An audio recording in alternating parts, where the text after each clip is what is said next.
మమ్మలను మిక్కిలిగా ప్రేమించిన మా ప్రియ పరలోకపు తండ్రి, మీ పరిశుద్ధమైన నామానికి, ఉన్నతమైన నామానికి యేసుక్రీస్తు ద్వారా స్తుతులు స్తోత్రములు చెల్లించుకుంటున్నాం తండ్రి.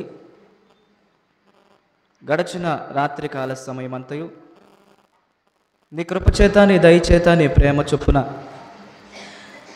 నీ పిల్లలమైన మమ్మల్ని అందరిని తండ్రి మీరు కాచి కాపాడి ఆయుష్నిచ్చి, ఆరోగ్యమిచ్చి, ఆహారం ఇచ్చి, మా దినములను పొడిగించి, మా సమయాన్ని కూడా మీరు పొడిగించి,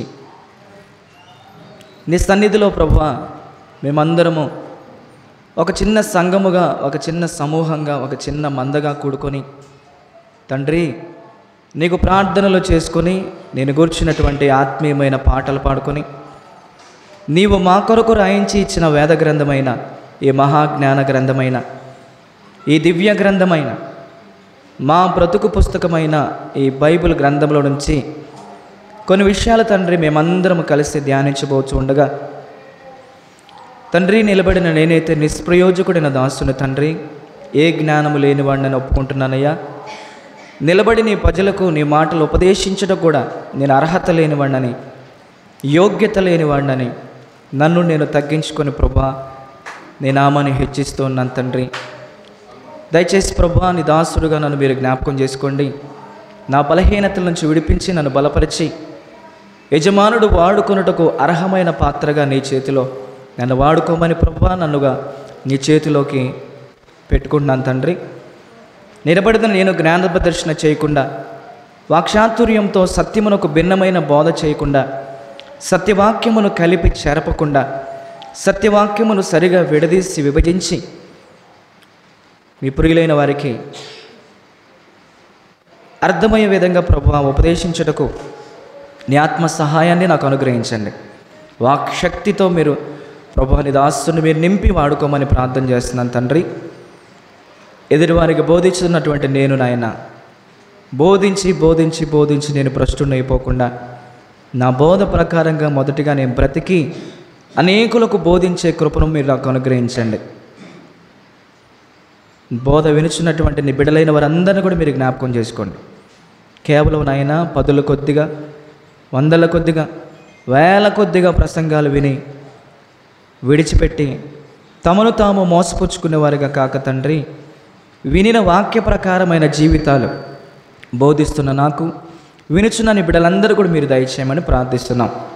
ప్రత్యక్షంగానూ పరోక్షంగానూ ఎంతమంది నీ ప్రజలు నీ మాటలు వినాలని ఆశపడుతున్నారో ప్రభువా, ఆశగల ప్రాణమును తృప్తిపరిచే దేవుడు కనుక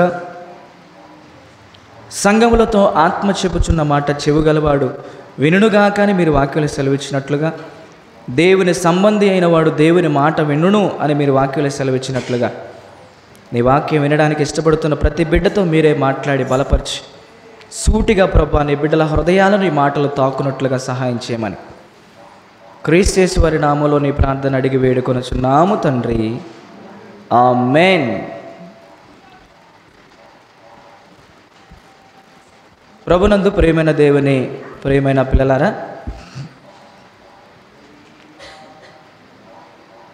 ఈ 2025 సంవత్సరము ఈ జనవరి మాసంలో మరి ఇది 2వ పునరుద్ధాన ఆదివారము. చక్కగా మనం అందరము గతించిపోయినటువంటి పునరుద్ధానపు ఆరాధన కార్యక్రమాన్ని ఎంతో చక్కగా, ఎంతో మర్యాదగా, ఎంతో ఆత్మీయంగా మనం జరిగించుకున్నాం.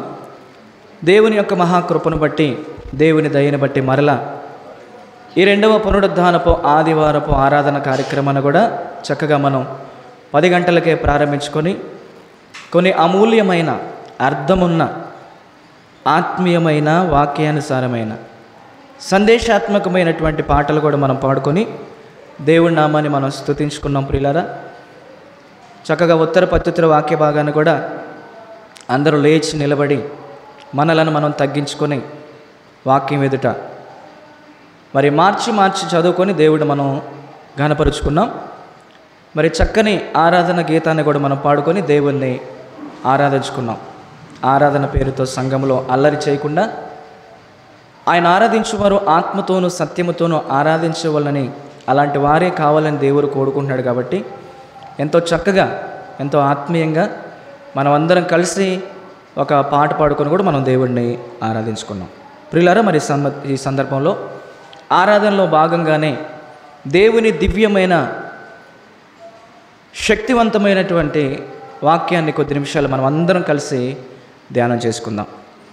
యెహోవా కనుదృష్టి ఎవరిపై ఉంటుంది?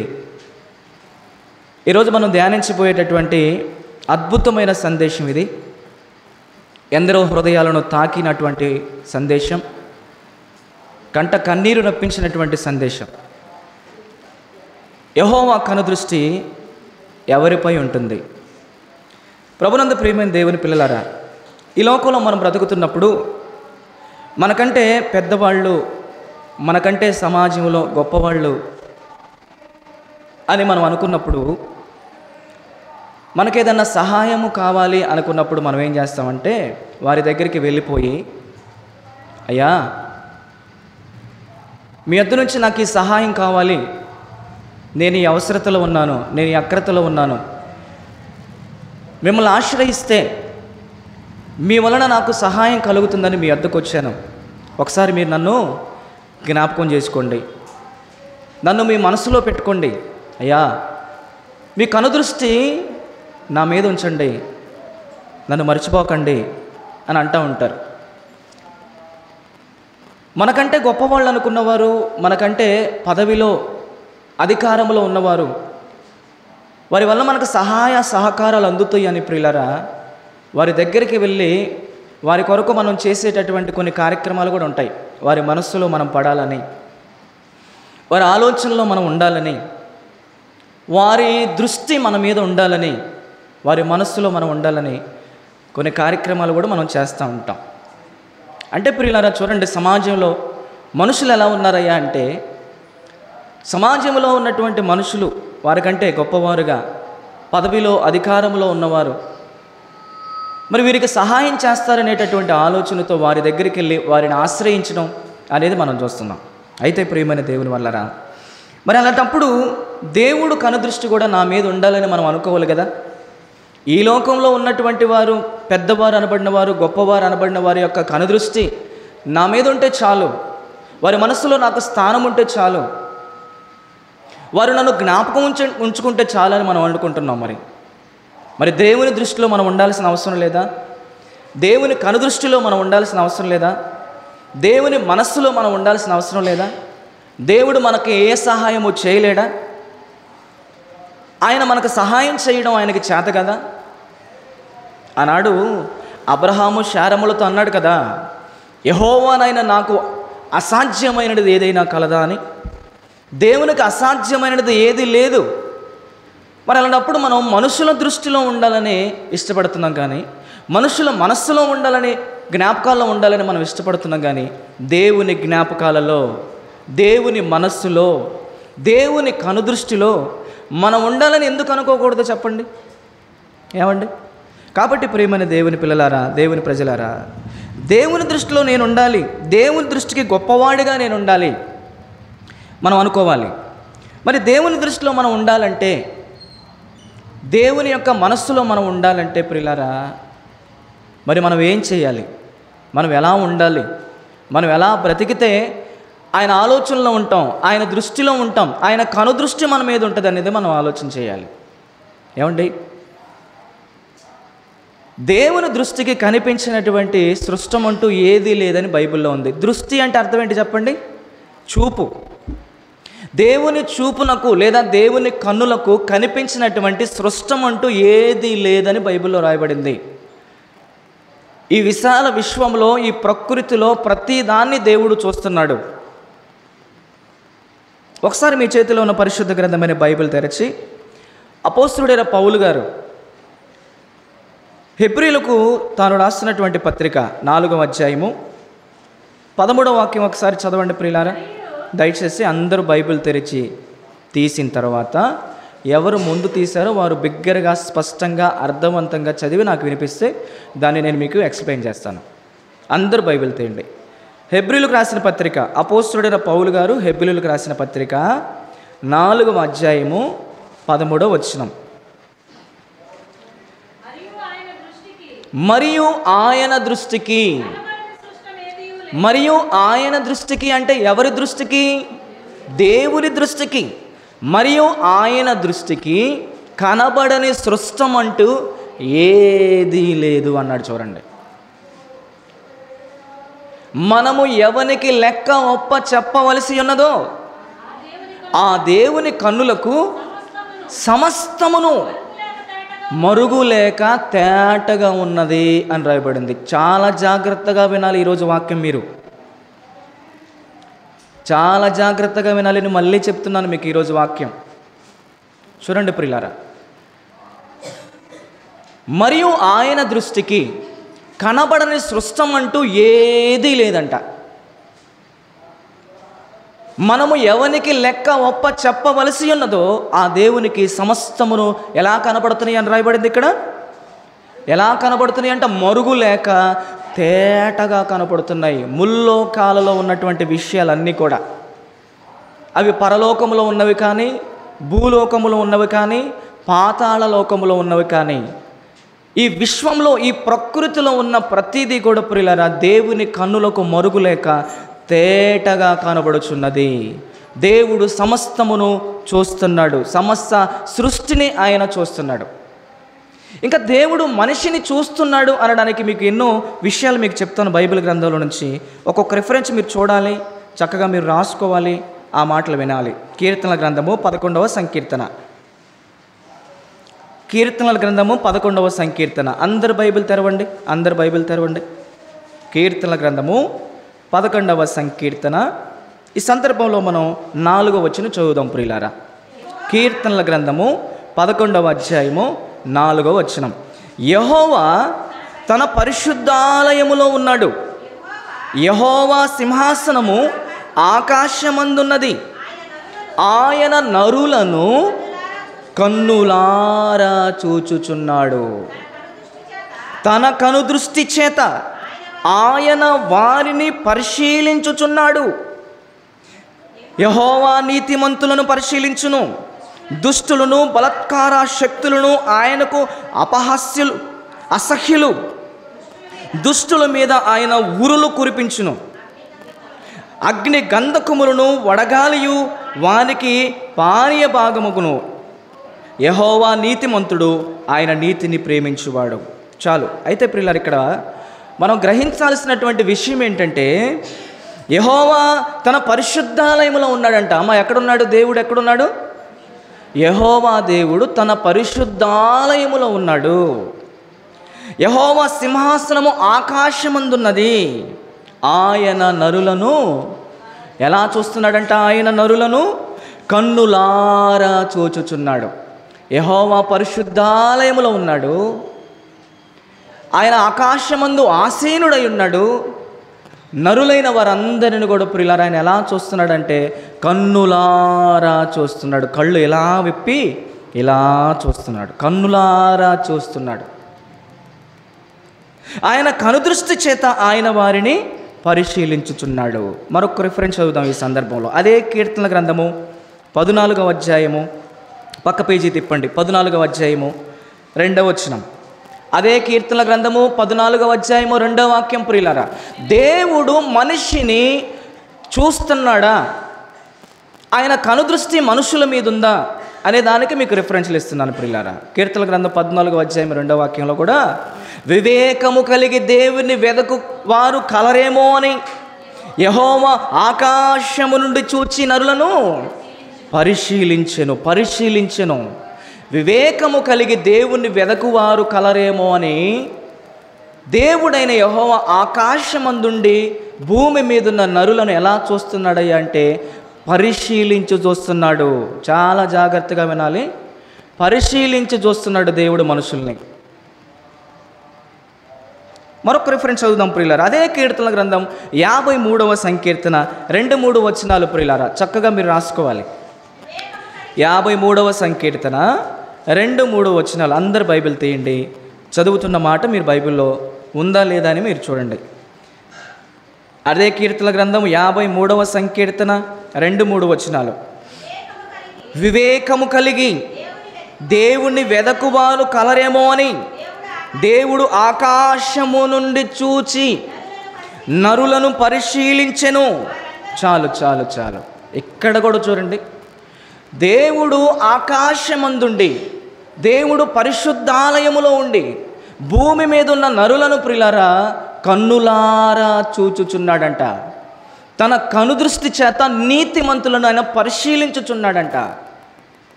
వివేకము కలిగి దేవుని వెదకువారు కలరేమో అని దేవుడు నరులను పరిశీలించి చూస్తున్నాడు. చూడటం వేరు, పరిశీలించి చూడటం వేరు. చూడటం వేరు, కన్నులారా చూడటం వేరు. ఎలా చూస్తున్నాడో దేవుడు నరులను గమనించాలి ప్రియులారా. ఏమండి, మరొక రిఫరెన్స్ చదువుదాం చూడండి. అదే కీర్తన గ్రంథము 139వ సంకీర్తన. 139వ సంకీర్తన. పరలోకములో ఉన్నటువంటి దేవుడు భూమి మీదనున్న తన ప్రజలైనటువంటి మనుషులను చూస్తున్నాడా? ఆయన కనుదృష్టి వారి మీద ఉన్నదా అనేది మనం ఆలోచన చేస్తున్నాం. 139వ సంకీర్తన ప్రియులారా, మొదటి వచనం నుంచి, యెహోవా నీవు నన్ను పరిశోధించి తెలుసుకొని ఉన్నావు. నేను కూర్చుండుట నేను లేచుట నీకు తెలియను. నాకు తలంపులు పుట్టక మునుపే నీవు నా మనస్సును గ్రహించుచున్నావు. నా నడకను నా పడకను నీవు పరిశీలన చేసి ఉన్నావు.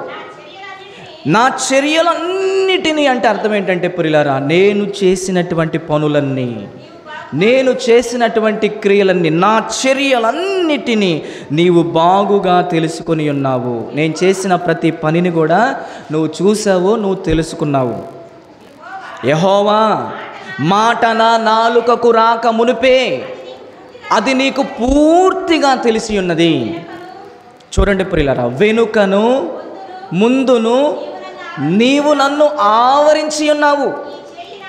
నీ చెయ్యి నా మీద ఉంచి ఉన్నావు. ఇట్టి తెలివి నాకు మించినది. అది అగోచరం. అంటే అర్థం ఏంటంటే నాకు అర్థం కానిది అది. అతి తెలివిది నాకు అగోచరం. అది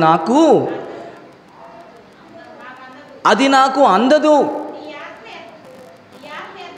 నీ ఆత్మ యొద్ద నుండి నేను ఎక్కడికి పోవుదును? నీ సన్నిధి నుండి నేను ఎక్కడికి పారిపోవుదును? ఒకవేళ నేను ఆకాశమునికి ఎక్కినను నీవు అక్కడను ఉన్నావు. నేను పాతాళ గర్భమందు ఉన్నను, పడుకొని ఉన్ననను నీవు అక్కడను ఉన్నావు. నేను వేకువ రెక్కలు కట్టుకొని సముద్ర జలములలో పాతాళ లోకముల దిగంతములలో నివసించినను నీవు అక్కడను నీ చేయి నన్ను నడిపించును. చూడండి చూడండి ప్రియుల, నీ కుడి చేయి నన్ను పట్టుకొనును, అంధకారము నన్ను మరుగు చేయునని నేను అనుకుంటుని. నాకు కలుగు వెలుగు అనుకుంటాడంట దావీదు గారు. నాకు కలిగే వెలుగు రాత్రి వలె ఉండునని నేను అనుకుని ఎడలా చీకటి అయినను నీకు చీకటి కాకపోవును. రాత్రి పగటి వలె నీకు వెలుగుగా ఉండును. చీకటియు వెలుగును నీకు ఏకరీతిగా ఉన్నవి. ఏమండి, ఇంకా ఏమైనా ఉందా? చాలు ప్రియులారా, ఇంకా చాలు. కాబట్టి ప్రియమైన దేవుని పిల్లలారా, పరలోకములో ఉన్నటువంటి దేవుడు భూమి మీద ఉన్నటువంటి ఆయన ప్రజలైనటువంటి వారిని ఆయన చూస్తున్నాడా? ఆయన దృష్టి మనుషుల మీద, నరుల మీద పెట్టాడా అంటే ఎన్ని రెఫరెన్స్లు ఉండే చూడండి. యెహోవా పరిశుద్ధాలయములో ఉన్నాడు. ఆయన సింహాసనం ఆకాశమందున్నది. ఆయన భూమి మీద ఉన్నటువంటి నరులందరిని ఆయన కన్నులారా చూచుచున్నాడు, పరిశీలించి చూచుచున్నాడు. ఆయన దృష్టి ప్రతి మనిషి మీద ఉంది. దావీదు అంటున్నాడు, అయ్యా నేను లేచుట నీకు తెలుసును, నేను కూర్చున్నట నీకు తెలుసు, నేను పడుకుంటట నీకు తెలుసు, నేను నడవడం కూడా నీకు తెలుసు, నేను చేసే ప్రతి పని కూడా నీకు తెలుసు. నా నాలుకకు మాట రాక మునిపే అది ఏ మాట వస్తుందో కూడా అది నీకు తెలుసు, బాగుగా తెలుసు. నా వెనక నా ముందు నువ్వు నన్ను ఆవరించి ఉన్నావు. అయ్యా, నీ ఆత్మ యొద్ద నుంచి నేను ఎక్కడికి పారిపోవుదును? నేను ఆకాశంకి ఎక్కితే ఒకవేళ కనపడను అనుకుంటే అక్కడ కూడా నేను కనపడతాను. ఇక్కడ నేను భూమి మీద కనపడిన ఎవరికి అనుకుంటే ఆకాశమునకు ఎక్కితే ఒకవేళ కనపడను అనుకుంటే అక్కడ కూడా నేను నీకు కనపడతాను. లేదా భూమి మీద ఉన్నటువంటి మనుషులకు నేను కనపడతానని చెప్పేసి భూమి లోపలికి పాతాళ లోకములోనికి వెళ్ళి నేను పండుకున్నాను, నీవు అక్కడ కూడా ఉన్నావయ్యా. అంటే పాతాళ లోకంలో అగ్ని జ్వాలల్లో కూడా దేవుడు నివసించే శక్తి కలిగిన దేవుడు ఆయన. దేవునికి స్తోత్రం కలుగును గాక. నువ్వు అక్కడను నా పక్కనే ఉంటావు, నువ్వు నా పక్కనే ఉంటావు. నువ్వు అక్కడను ఉన్నావంటే ఏంటి? నువ్వు అక్కడ కూడా ఉన్నావు. ఇంకోటి, వేకువ రెక్కలు కట్టుకొని సముద్ర జలముల దిగంతములలోనికి నేను వెళ్ళి నివాసము చేసినప్పటికీ అయ్యా అక్కడ కూడా నీ చేయి నన్ను నడిపించును.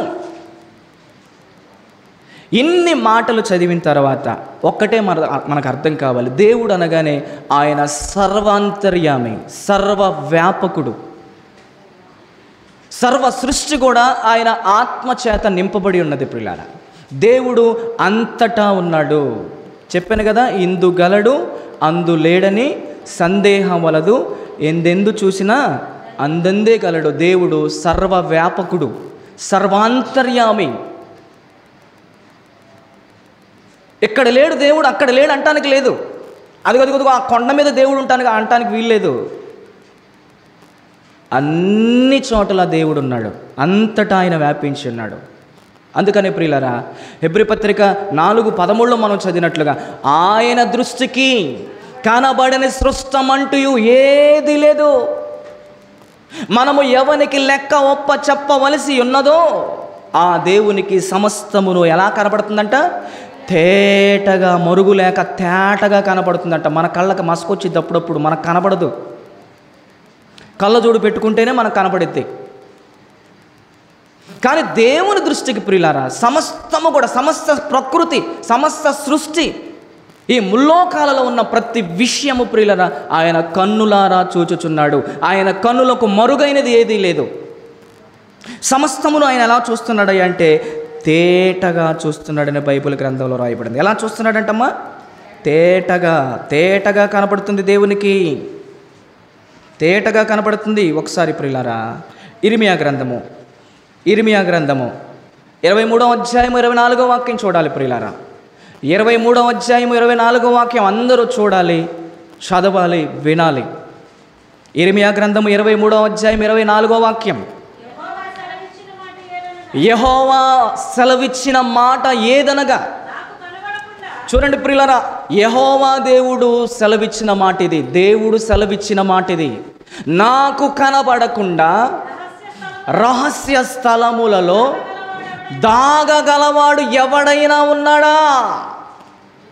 ఇది దేవుడు ప్రపంచానికి విసురుతున్నటువంటి సవాలులు అనిపించట్లా? నా కన్నులకు కనబడకుండా,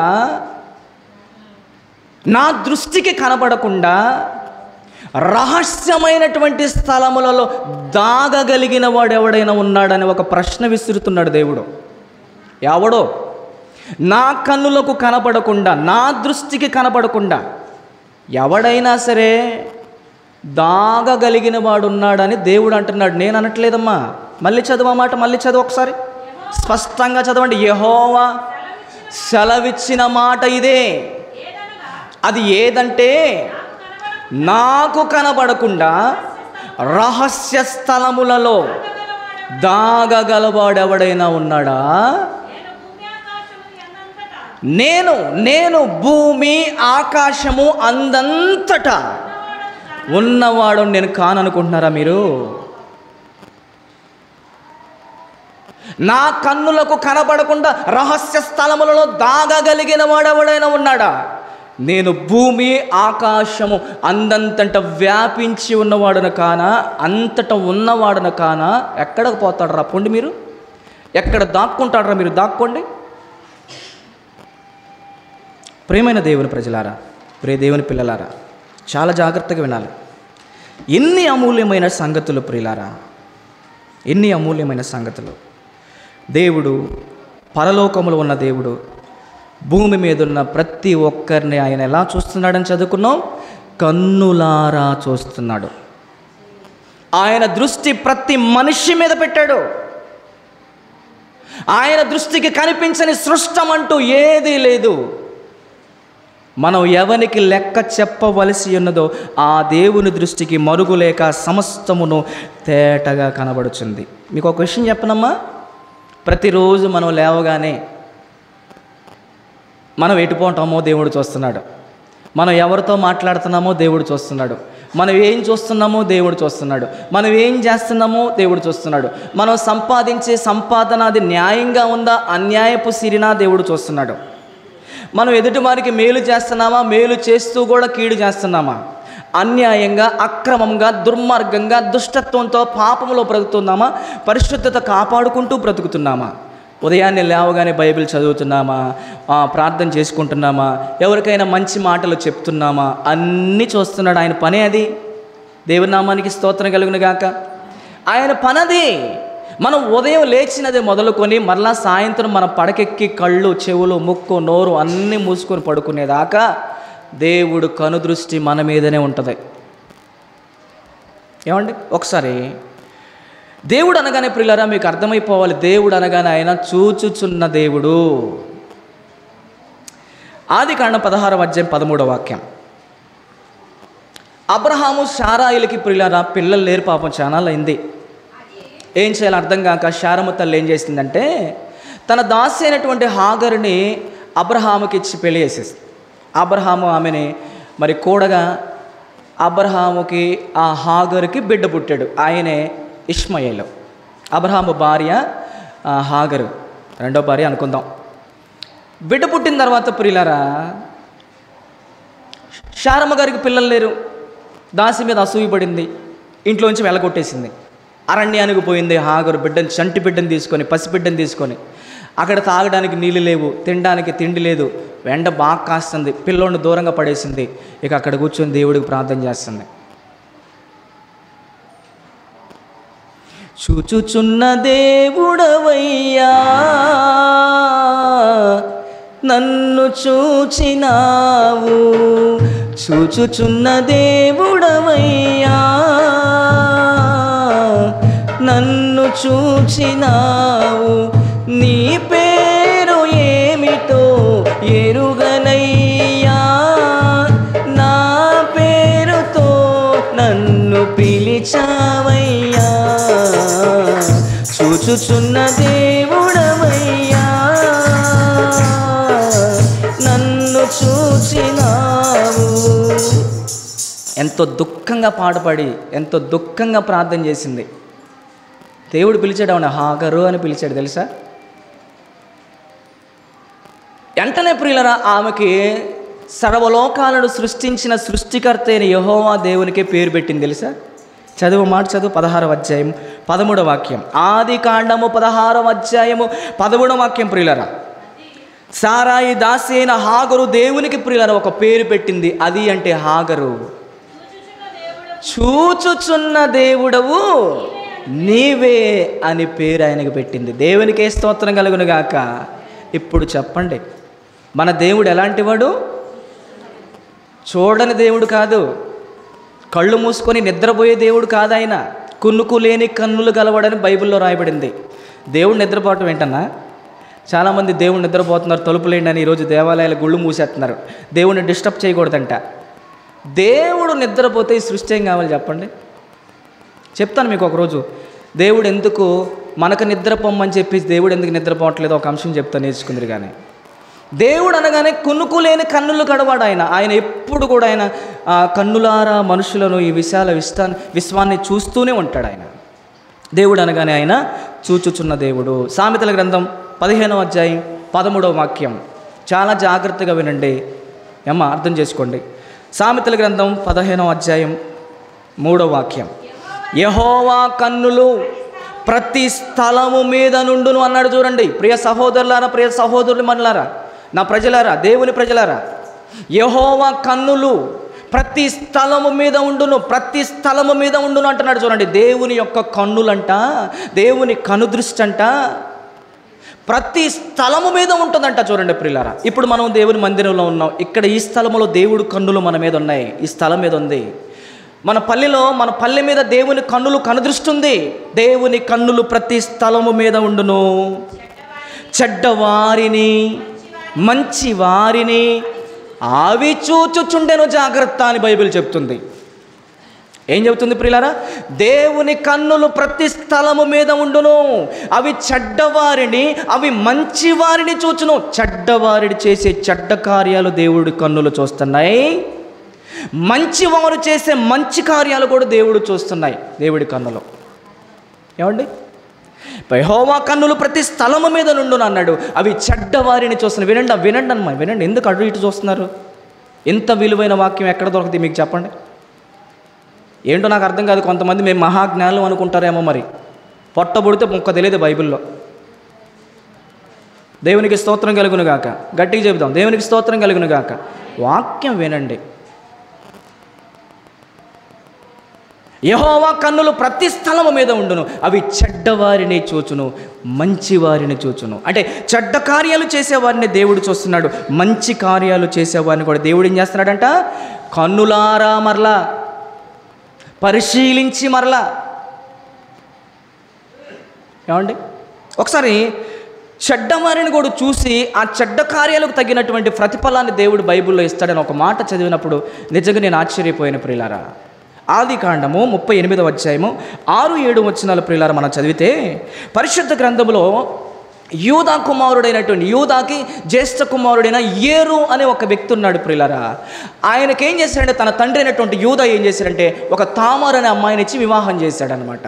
వివాహం చేసినప్పుడు అతడు యెహోవా దృష్టికి చెడ్డవాడైనాడు కాబట్టి యెహోవా అతన్ని లేపేశాడని బైబిల్లో ఉంది. యెహోవా అతన్ని చంపాడని బైబిల్లో రాయబడింది. ఆదికాండము 38వ అధ్యాయము 6-7 వచనాలు ఒకసారి చదివి మీరు బైబిల్లో చూడండి. యూదా తన జ్యేష్ఠ కుమారుడైన ఏరునకు తామారు అను ఒక దానిని పెండ్లి చేసెను. యూదా జ్యేష్ఠ కుమారుడైన ఏరు, చూడండి, యూదా జ్యేష్ఠ కుమారుడైన ఏరు దేవుని దృష్టి అంటే దేవుని కన్నులకు లేదా దేవుడు చూపులకు ప్రియుల చెడ్డవాడు గనక యెహోవా అతన్ని ఏం చేశాడు? చంపి పక్కన పడేశాడు. అంతే. యెహోవా కన్నులు ప్రతి స్థలము మీద ఉండును. అవి చెడ్డవారిని చూస్తున్నవి, అవి మంచి వారిని చూస్తున్నవి. చెడ్డవారు చేసే చెడ్డ కార్యాలు చూస్తున్నవి, మంచివారు చేసే మంచి కార్యాలు చూస్తున్నవి.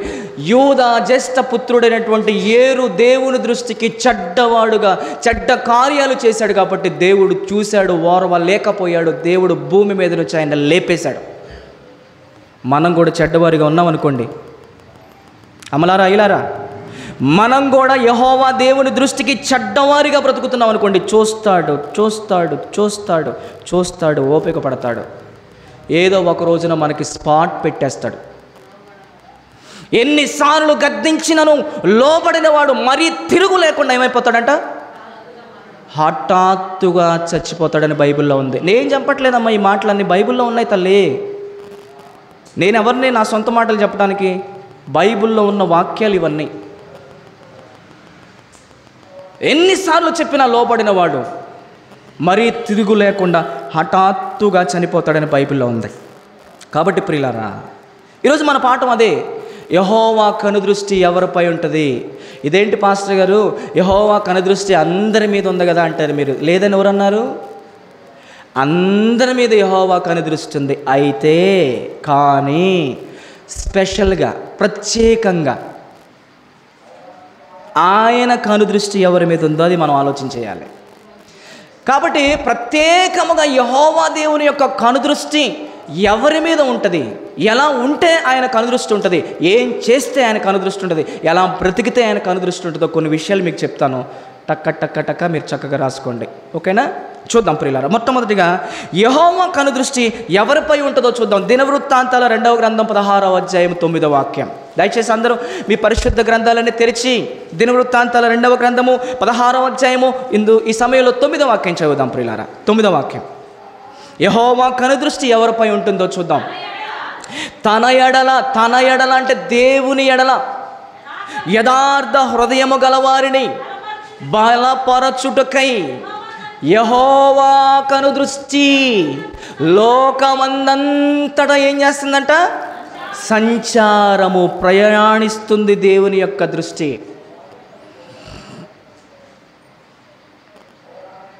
దేవుని కనుదృష్టి ఎవరిపైన ప్రత్యేకంగా ఉంటుంది నాయన. దేవుడి మనస్సులో ప్రత్యేకంగా ఎవరికి స్థానం ఉంటుందంటే అక్కడ రాయబడిన మాట దినవృత్తాంతాల 2వ గ్రంథం 16:9 ప్రియులారా, తన ఎడల దేవుని ఎడల యథార్థ హృదయము గల వారిని బలపరచుటకై యెహోవా కనుదృష్టి లోకమంతా సంచారం చేయుచున్నది. అమలారా ఇలారా, యెహోవా కనుదృష్టి ఎవరిపైన ఉంటుందయ్యా అంటే తన ఎడల ఎవరైతే యథార్థంగా బ్రతుకుతారో, చిన్న బిడ్డలు కానీ, యవనస్తులు కానీ, స్త్రీలు కానీ, పురుషులు కానీ, వృద్ధాప్యంలో ఉన్నవారు కానీ, మన సంఘానికి పెద్దలుగా, అధ్యక్షులుగా, నాయకులుగా మనకు ముందుండి నడిపిస్తున్నవారు కానీ, దేవుని సేవకులని చెప్పుకుంటున్నవారు కానీ, అగ్ర రాజ్యాలను ఏలుతున్నటువంటి అధికారులు కానీ, ప్రియుల ఎవరైనా సరే తన ఎడల యథార్థ హృదయము కలిగి జీవిస్తూ ఉంటారో వారిని బలపరచుటకై యెహోవా దేవుని కనుదృష్టి లోకమంతా సంచారము చేయుచున్నది. దేవునికే స్తోత్రం కలుగునుగాక. యథార్థవంతులను బలపరచుటకు యెహోవా కనుదృష్టి లోకమంతా సంచరించుచున్నది. అమలారా ఐలారా, నా ప్రియమైన దేవుని ప్రజలారా, దేవుని బిడ్డలారా, పరిశుద్ధులారా, ప్రియ దేవుని సంగమా, యథార్థమైన జీవితాలు మనం జీవిస్తున్నామా? యథార్థమైనటువంటి జీవితాలే మనం జీవిస్తున్నామా? నీకున్న మొదటి యథార్థతను నువ్వు విడిచిపెట్టావేమో, పైకి ఒకలాగా లోపలిగా ఒకలాగా ప్రవర్తిస్తున్నావేమో. ఇప్పుడు మీకు చెప్తాను. మనసులో 100 పెట్టుకొని పైకి వందనాలు పాస్టర్ గారు అన్నాం అనుకోండి, అది యథార్థత కాదు, అది కపటం అవుతుంది. ఒక నిజమైనటువంటి క్రైస్తవుడు, ఒక నిజమైనటువంటి దేవుని బిడ్డ ఎలా ఉంటాడంటే లోపల ఎలా ఉంటాడో బయట కూడా ఒకలానే ఉంటాడు. వాడు యథార్థవంతుడు, వాడు యథార్థవంతురాలు. కాబట్టి నా ప్రియమైన దేవుని పిల్లలారా, యెహోవా కనుదృష్టి ఎవరి మీద ఉంటుందయ్యా అని మనం ఆలోచన చేస్తే తన ఎడల యథార్థ హృదయము ఎవరైతే కలిగి ఉంటారో, దేవుని ఎడల ఎవరైతే యథార్థంగా బ్రతుకుతారో. ఏమంటే మీ అందరికీ యోబు గారి గురించి మీకు తెలుసు. యూజు దేశమందు యోబు అనే ఒక మనుష్యుడుండెను. అతడు ఎలాంటి వాడని దేవుడే సాక్ష్యం ఇస్తున్నాడు. అతడు యథార్థవంతుడని, ఆయన యథార్థత గురించి దేవుడు నెంబర్ 1 స్థానంలో పెట్టాడు. భక్తుడు అంటే యథార్థంగా ఉండాలి, భక్తుడు అంటే యథార్థంగా ఉండాలి. నోటుకు వచ్చిన మాటలు మాట్లాడకూడదు. హృదయం నిండిందని బట్టి నోరు మాట్లాడాలి. లోపల కపటం పెట్టుకొని పైకి ఏదో ప్రేమ ఉన్నట్టుగా మాట్లాడితే ఎవరు చూస్తున్నాడంట? యెహోవా పరిశుద్ధాలయములో ఉన్నాడు. ఆయన సింహాసనం ఆకాశమందున్నది. ఆయన నరులను కన్నులారా చూచుచున్నాడు. ఆయన దృష్టికి కనిపించని సృష్టమంటూ ఏదీ లేదు. నేను లేచుట, నేను కూర్చుండుట, నేను పడుకుండుట, నా వెనక నా ముందు నేను చీకటిగా ఉండి తలుపులు వేసుకుంటే లైట్లు ఆపుకొని ఎవరు చూడట్లేదు అనుకుంటే ఆ చీకటి కూడా నీకు వెలుగుగానే ఉంది నాయన. ఆకాశంకి ఎక్కినా, పాతాళంలో పడుకున్నా, సముద్ర దిగంపంలో అక్కడ నువ్వు ఉన్నావు. ఎక్కడ నీ ఆత్మ యొద్ద నుంచి నేను ఎక్కడికి దాగగలను? దేవుని కన్నులలో నుంచి ఎవడు కూడా దాగగలిగే ప్లేస్ అంటూ లేదు. కాబట్టి నా ప్రియులారా, దేవుని ప్రజలారా, ఈ 2025వ సంవత్సరంలో యథార్థమైన జీవితాలు మనం జీవిద్దాం. ఎలాంటి జీవితాలు? యథార్థమైన జీవితాలు. ఉన్నది ఉన్నట్టు కొంద బద్దలు కొట్టి మాట్లాడడమే అవసరం లేదు. కపట వేషధారణ అవసరం లేదు మనకి. యథార్థత ఏది మన యథార్థత? యథార్థవంతులు వర్ధిల్లుదురు అని రాయబడింది. యథార్థవంతులు ప్రార్థన చేస్తే అది యెహోవాకు ఆనందకరం అని రాయబడింది. కపటం పెట్టుకొని ఎన్ని పాటలు పాడినా, ఎన్ని ప్రార్థనలు చేసినా, ఎన్ని పరిచయలు చేసినా నువ్వు గాలికి ప్రయాసపడినట్టే, బూడిద పోసిన పన్నీర్తో సమానం అంతే. కాబట్టి యెహోవా కనుదృష్టి ఎవరి మీద ఉంటుంది అంటే తన ఎడల యథార్థ హృదయము గలవారిని బలపరుచుటకై యెహోవా కనుదృష్టి లోకమంతయు సంచారం చేస్తున్నప్పుడు యోబు అని యథార్థవంతుడు కనబడ్డాడు. ఆయన బలహీనతల్లో ఉన్నప్పుడు కృంగిన స్థితిలో ఉన్నప్పుడు, అన్నీ కోల్పోయి అనాథగా మిగిలినటువంటి స్థితిలో ఉన్నప్పుడు, కొర ప్రాణంతో కుట్టిమిట్లాడుతున్న స్థితిలో ఉన్నప్పుడు, ఏవయా నీ యథార్థతను ఇంకా వదలకుండా ఉంటావా అని భార్య కూడా వచ్చి మాట్లాడినప్పుడు తన యథార్థత విడవలేదు. చూసారా? ఆ యథార్థవంతుణ్ణి బలపరచుటకై యెహోవా కనుదృష్టి లోకమంతా సంచారం చేయుచున్నది. వెళ్ళాడంటే దేవుడు ఆ యథార్థవంతుడిని బలపరిచాడు. రెండంతల ఆశీర్వాదాన్ని దేవుడు ఆయనకి దయచేశాడు. గట్టిగా క్లాప్స్ కొట్టి దేవుని స్తోత్రం చెల్లిద్దాం. యథార్థవంతులను బలపరచుటకై యెహోవా కనుదృష్టి లోకమంతా సంచారం చేసేటప్పుడు భక్తుడు కనపడ్డాడు. యోబు భక్తుడు ఆయన దగ్గరికి వెళ్ళాడు. దేవుడు ఆయన బలపరిచాడు. హిజ్కియా మీ అందరికీ తెలుసు. ఆయన యెహోవా దేవుడికి ప్రార్థన చేసిన విధానం కూడా మీకు తెలుసు. రాజుల 2వ గ్రంథం ఒకసారి చూడండి. రాజుల 2వ గ్రంథము 20వ అధ్యాయము 2వ వాక్యం. హిజ్కియా అనేటటువంటి రాజు ప్రియులారా దేవుని దృష్టిలో ఎలా ఉన్నాడో, దేవుడికి ఎలా ప్రార్థన చేశాడో రాజుల 2వ గ్రంథము 20వ అధ్యాయము 2వ వాక్యం చదవాలి. ఈ సందర్భంలో అతడు హిజ్కియానే ఈ రాజు తన ముఖమును గోడ తట్టు తిప్పుకొని యెహోవా యెహోవా యథార్థ హృదయుడనై సత్యముతో నీ సన్నిధిని నేనెట్లు నడుచుకుంటునో, నీ దృష్టికి అనుకూలముగా సమస్తమును నేనెట్లు జరిగించి తినో దయతో కృపతో జ్ఞాపకం చేసుకోమని హిజ్కియా కన్నీళ్లు విడిచుచు యెహోవాకు ప్రార్థన చేశాడంట. ప్రియమైన దేవుని వల్ల రబ్బా, ఎంత గొప్ప ప్రార్థన చేశాడండి హిజ్కియా రాజు. దేవుని దృష్టికి ఆయన ఎలా నడుచుకున్నాడని చెప్తున్నాడంటే, నేను యథార్థంగా నీ దృష్టికి నడుచుకున్నానని చెప్తున్నాడు. మనం చెప్పగలమా? ఆ ధైర్యం, ఆ దమ్ము మనకుందా? యెహోవా నీ దృష్టికి నేను యథార్థంగా నడుచుకున్నాను ఆయన అని ప్రార్థన చేయగలం. మనం ప్రార్థన చేయమని మైక్ ఇచ్చామనుకోండి, ఆ ప్రార్థన మనం చేయగలమా? ఎవడు చేస్తాడు ఆ ప్రార్థన? భక్తులు చేశాడు ఆ రోజు. యెహోవా నీ దృష్టికి నేను యథార్థంగా ఎట్లు నడుచుకుంటున్నో కృపతో జ్ఞాపకం చేసుకో. యథార్థత, సిన్సియారిటీ. యథార్థ హృదయంతో దేవునికి ప్రార్థన చేసినప్పుడు వెంటనే దేవుడు కరిగిపోయాడు. రహస్యమందు చూచే దేవుడు కరిగిపోయాడు. ప్రవక్తను పంపించాడు. 15 సంవత్సరాల ఆయుష్ని ఏం చేశాడు? పొడిగించేశాడు. దేవుని నామానికి స్తోత్రం కలుగునుగా. ఏదంటే యథార్థత? ఎవరిలో ఉంది ఈరోజు యథార్థత? కాబట్టి ప్రియ దేవుని పిల్లలారా, దేవుని కనుదృష్టి ఎవరి మీద ఉంటుంది అంటే, తన ఎడల యథార్థ హృదయము గలవారిని బలపరచుటకై యెహోవా కనుదృష్టి ఏం చేస్తుందంట? లోకమందంతటా సంచారము చేయుచున్నది అని రాయబడింది. కాబట్టి యథార్థ హృదయము గలవారిపై దేవుని దృష్టి ప్రత్యేకంగా స్పెషల్గా ఉంటుంది. Number 1 point. దేవుని కనుదృష్టి ఎవరిపైన ఉంటుందో మరొక పాయింట్ మనం చూద్దాం. దేవుని కనుదృష్టి లేదా యెహోవా కనుదృష్టి ఎవరిపై ఉంటుందంటే, కీర్తన 33వ సంకీర్తన, క్షమించండి చూడండి, కీర్తన 33వ సంకీర్తన 19వ వాక్యం ఒకసారి చదవండి. లేకపోతే ముందు 13వ వచనం చదవండి. యెహోవా ఆకాశములో నుండి కనిపెట్టుచున్నాడు, ఆయన నరులందరినీ దృష్టించుచున్నాడు, తానున్న నివాస స్థలములో నుండి భూలోకములో నివసించడానికి పరలోకము నుండి వచ్చిన మనుషులందరినీ ఏం చేస్తున్నాడంట ఆయన? అమ్మో బాబోయ్, యెహోవా అంట తన పరిశుద్ధ స్థలములో ఉన్నాడంట. ఆయన భూలోకములో నివసించేటటువంటి భూలోక నివాసులందరినీ ఏం చేస్తున్నాడటమ్మా? ఆయన చూచుచున్నాడు. నన్ను చూస్తున్నాడు, మిమ్మల్ని చూస్తున్నాడు, మన గ్రామంలో ఉన్న ప్రజలందరినీ కాదు, మన ప్రపంచంలో ఉన్న ప్రజలందరినీ కూడా చూస్తున్నాడు. ఆయన చూచే దేవుడు. ఏమండి?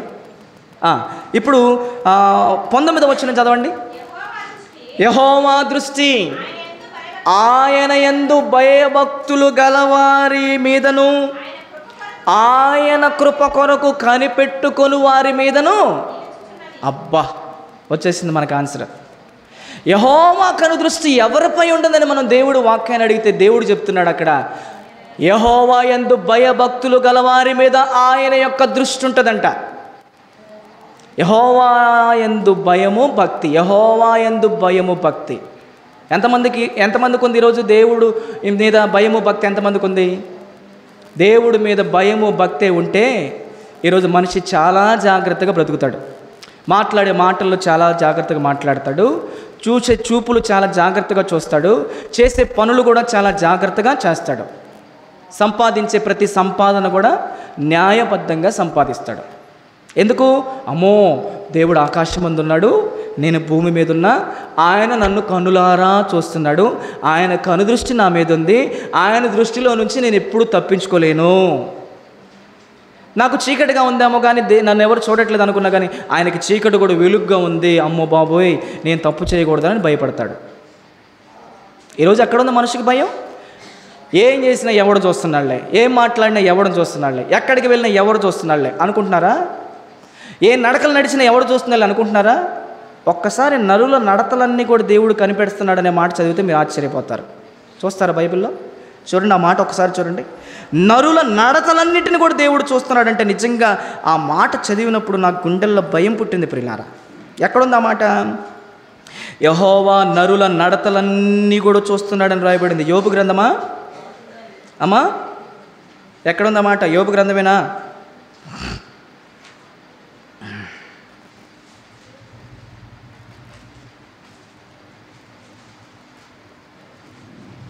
ఎవరు తీసి చదువుతారో చూద్దాం. ప్రతిరోజు బైబిల్ రీడింగ్ చేస్తున్నప్పుడు అర్థమవుతుంది ఏ మాట ఎక్కడుందో, పాస్టర్ గారు ఏ మాట చెప్పబోతున్నాడు. ముందుగానే మనం తీసి చదవాలనే ఆలోచన ఉంటుంది. 34 యోబు గ్రంథం 34వ అధ్యాయము 21వ వచనం.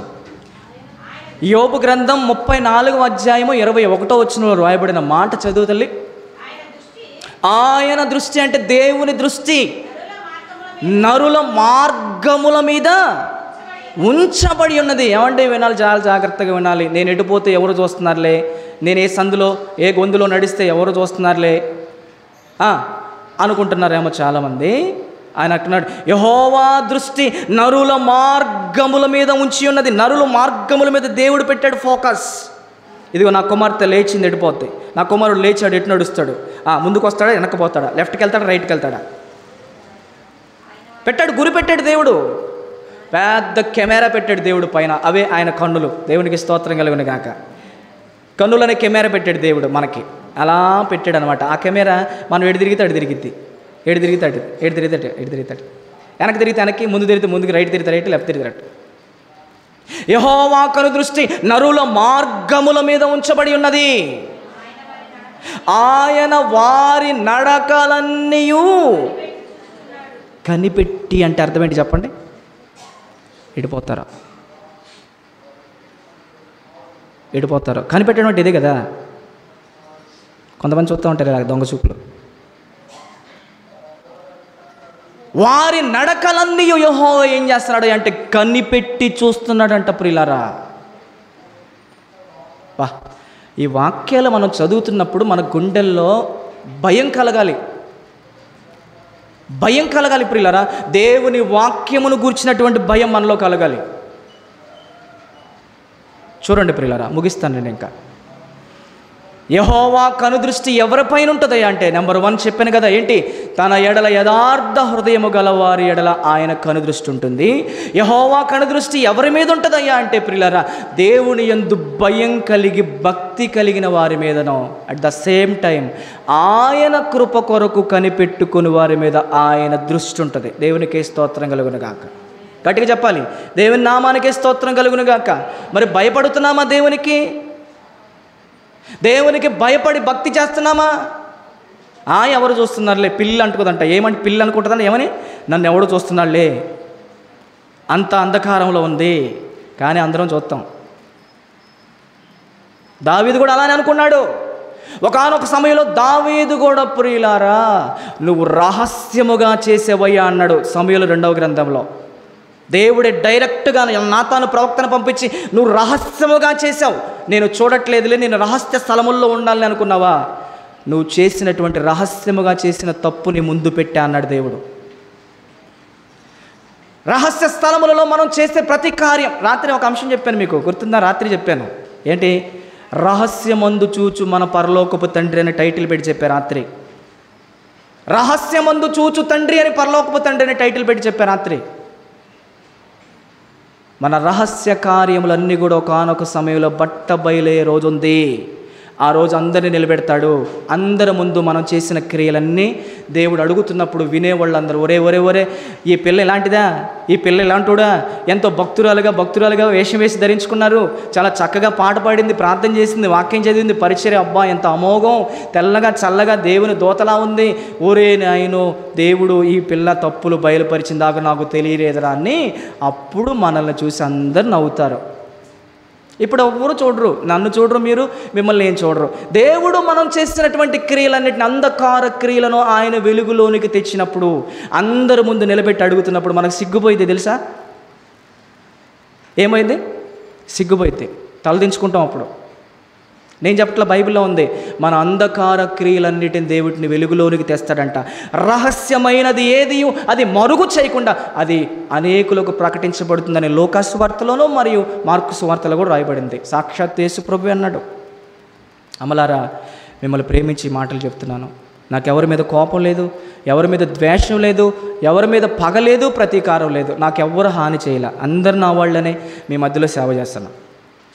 మీ మీద ప్రేమ ఉంది కాబట్టి మీకు నేను కఠినంగా గద్దించి ఖండించి బుద్ధి చెప్పగలను. ప్రేమ లేనివాడు ఏం చేస్తాడు? జీతగాడు ఎప్పుడు జీతగాడే, సొంతవాడు ఎప్పుడైనా సరే సొంతోడే. అది మనకు తెలియదు. మన కళ్ళ ముందు నుంచి వాళ్ళు పోయిన తర్వాత వాళ్ళ విలువ మనకు తెలిసిద్ది. దేవుని స్తోత్రం కలుగును గాక. గట్టి చెప్పాలి, దేవుని స్తోత్రం కలుగును గాక. కాబట్టి యెహోవా కనుదృష్టి ఎవరి మీద ఉంటుందయ్యా అంటే యథార్థ హృదయం గలవారి మీద. 2, దేవుని యందు భయము భక్తి గలవారి మీదను, అదేవిధంగా ఆయన కృప కొరకు కనిపెట్టుకొని వారి మీద ఆయన యొక్క కనుదృష్టి ఉంటుంది. దావీదు రహస్యముగా చేసి తప్పు ఎవరు చూడలేదులే అన్నట్టుగా సింహాసనం మీద కూర్చొని రాజ్యాన్ని పరిపాలిస్తున్నాడు. ఎవరు చూశాడు?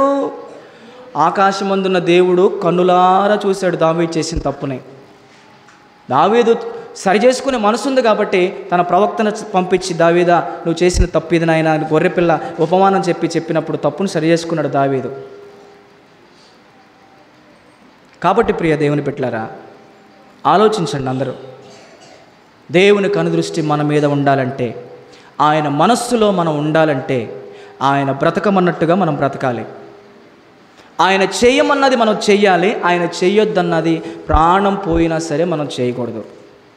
అలా మనం బ్రతకగలిగితే దేవుని కనుదృష్టి నీ మీద, నా మీద, మనందరి మీద నిలుచుతుంది. ప్రియులారా, ఐగుప్తుకి బానిసగా కొనిపోయినటువంటి యోసేపు మీద దేవుని కనుదృష్టి ఉంది తెలుసా? యోసేపు ఆయన ఎవరికి భయపడవాడని బైబిల్లో రాయబడిందంటే ఆదికాండం 39వ అధ్యాయంలో. ఎవ్వరు లేరు గదిలో, రాజుగారి భార్య ఆయనే ఉన్నాడు.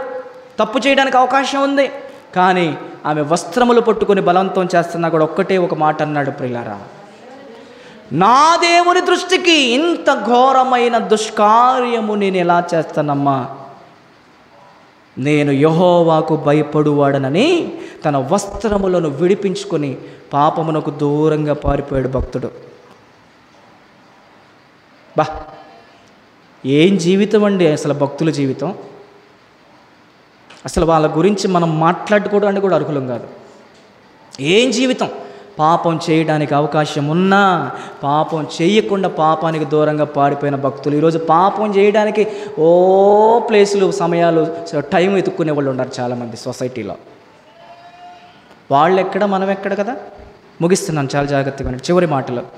కాబట్టి నా ప్రియమైన దేవుని పిల్లలారా, నా చెల్లెమ్మలారా, నా తమ్ముళ్ళారా, అన్నలారా, అక్కలారా, యెహోవా కనుదృష్టి ఎవరిపైన ఉంటుందంటే, ఆయన యందు భయము భక్తి కలిగి ఆయన కృప కొరకు కనిపెట్టుకుని వారి మీద ఎల్లప్పుడూ దేవుని యొక్క కనుదృష్టి ఉంటుంది.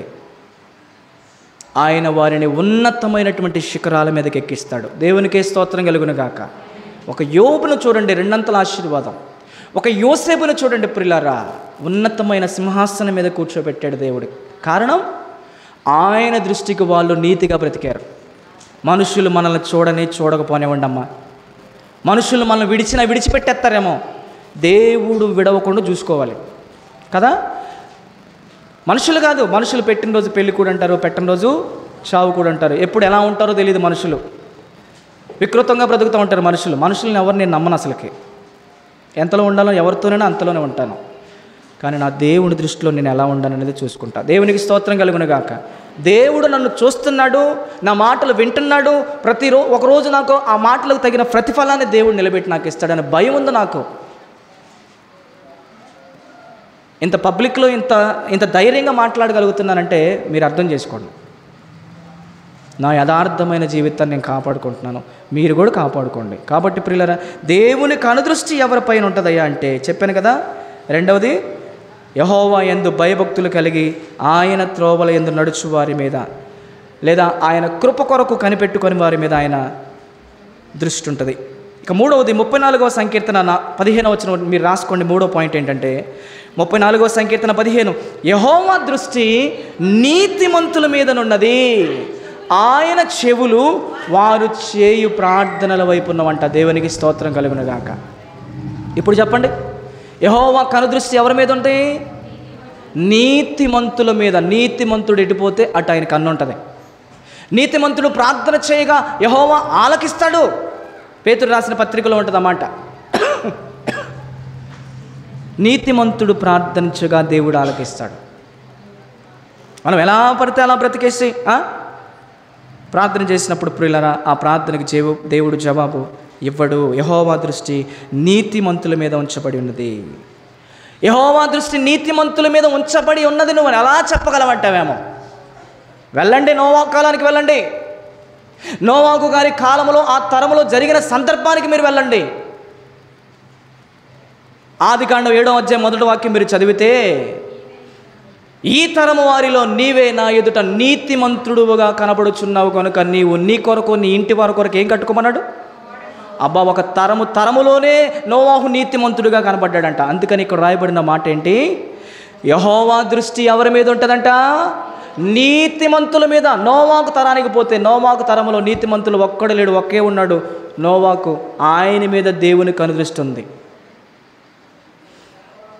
దేవుని కనుదృష్టికి సర్వ శరీరులు తమ మార్గములను చెరిపివేసుకున్నాడంట. దేవుడికి కోపం వచ్చేసింది, మొత్తాన్ని లేపేయాలనుకున్నాడు. కానీ ఆయన దృష్టి నీతిమంతుడైనటువంటి నోవాహు మీద ఉంది. నోవాహును తప్పించేశాడు. అమలారా, ఐలారా. కాబట్టి యెహోవా దృష్టి ఎవరి మీద ఉంటుందయ్యా అంటే నీతిమంతుల మీద ఆయన దృష్టి ఉంటుంది. ఆయన వారిని కాపాడుతాడు. ఇంకా యెహోవా కనుదృష్టి ఎవరిపైన ఉంటుందంటే యెషయా గ్రంథం 66 వాక్యం మీరు రాసుకున్న తర్వాత చదవండి. యెషయా గ్రంథం 66వ అధ్యాయం 2వ వాక్యంలో ప్రియులారా, ఎవడు దీనుడై నలిగిన హృదయము గలవాడై నా మాట విని వణుకుచుండును వానినే నేను దృష్టించి ఉన్నాను అని బైబిల్లో రాయబడింది. ఎవడు దీనుడై అంటే దేవుని దృష్టికి తనను తాను ఎవడైతే తగ్గించుకుంటాడో, ఏ విషయంలోనైనా ఎవడైతే నలిగిన హృదయము గలవారై ఉంటాడో దేవుని దృష్టిలో, ఆయన మాటలు విని వణుకుచుంటాడు. అమ్మో, ఇది పాస్టర్ గారి మాట కాదు, పాస్టర్ గారి నోట దేవుడు పలికిస్తున్న మాట, ఇది దేవుని మాట అని ఎవరైతే ఆ మాటలు విని వణుకుచుంటారో దేవుడు వారినే దృష్టించుచున్నాడంట. అమ్మలారా, ఎంత చక్కగా ఉందో వాక్యం చూడండి.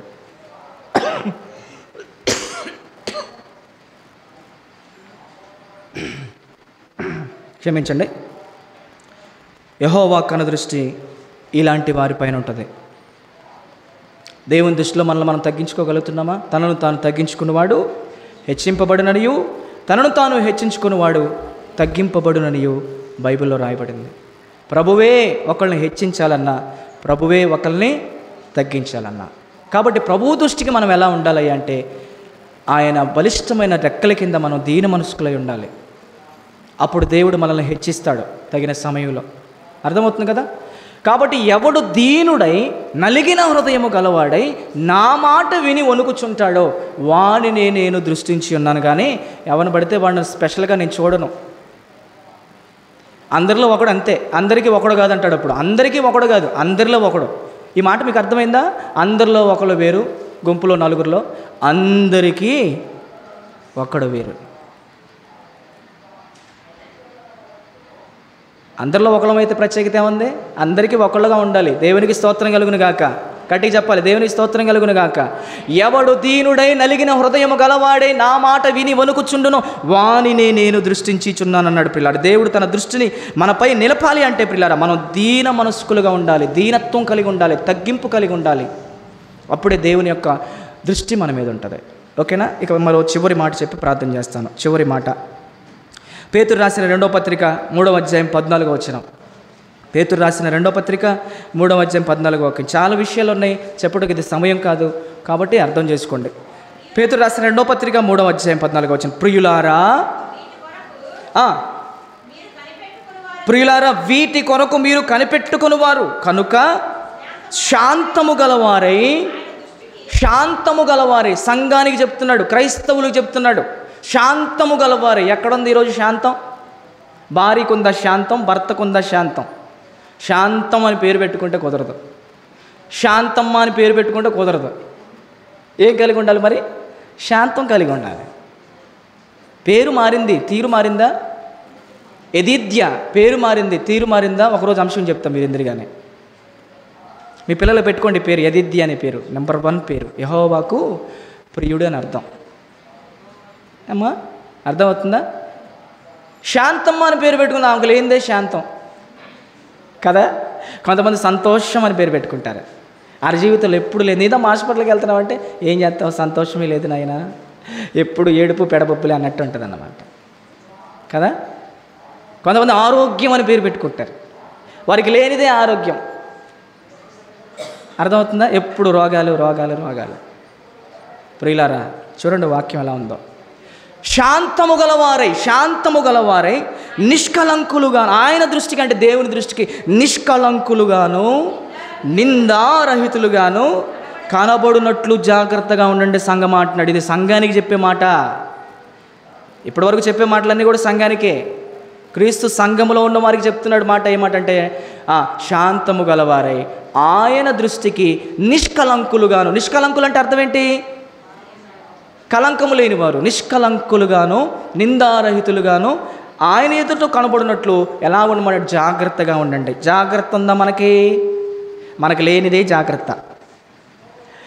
అన్నిటి ఎందుకు జాగ్రత్త ఉంటుంది, కానీ మన వ్యక్తిగతమైన మన భక్తి జీవితం మీద మనకు లేనిదే అజాగ్రత్త. అంతా జాగ్రత్తే. కాబట్టి ఆలోచించండి ప్రియులారా, అర్థం చేసుకోండి.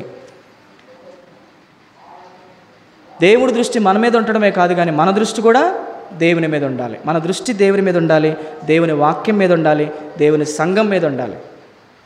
అప్పుడు దేవుడి దృష్టి మన మీద ఉంటుంది. కాబట్టి ప్రియులారా, యెహోవా కను దృష్టి ఎవరిపై ఉంటుందో చూడకుండా చెప్పండి. ఇప్పుడు number 1, number 2, number 3, number 4, number 5. ఈ వాక్యం చెప్పాలంటే ఎంత బ్యాక్గ్రౌండ్ వర్క్ ఉంటుందో తెలుసా మీకు? కాబట్టి ఈ మాటలన్నీ కూడా మనందరి జీవితాల్లో దేవుడు నెరవేర్చునుగాక. తలలు వంచండి, కళ్ళు మూసుకోండి, ప్రార్థన చేసుకుందాం. మహాపరిశుద్ధుడ, ప్రేమ కలిగిన మా తండ్రి, మీ పరిశుద్ధమైన నామానికి స్తోత్రాలయ్యా. మీ ప్రియులుగా, మా ఆత్మీయులుగా ఈ ఆరాధన కార్యక్రమంలో తండ్రి కుటుంబాలుగా చక్కగా పాల్గొని, నా ప్రభువా మరి నీ మాటలు నీ బిడ్డలందరూ చక్కగా వినుచూ ఉండగా నీ బిడ్డలందరినీ మీరు బలపరచండి.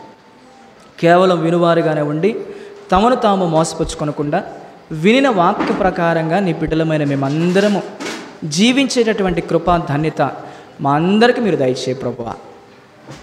తండ్రి, చెప్పబడిన ఏ మాట కూడా తండ్రి నిష్ప్రయోజనంగా వృధాగా పోక ఒక్కరి హృదయాలైనా తాకాలి, ఒక్కరినైనా ఈ మాటలో ఆలోచింపాలి.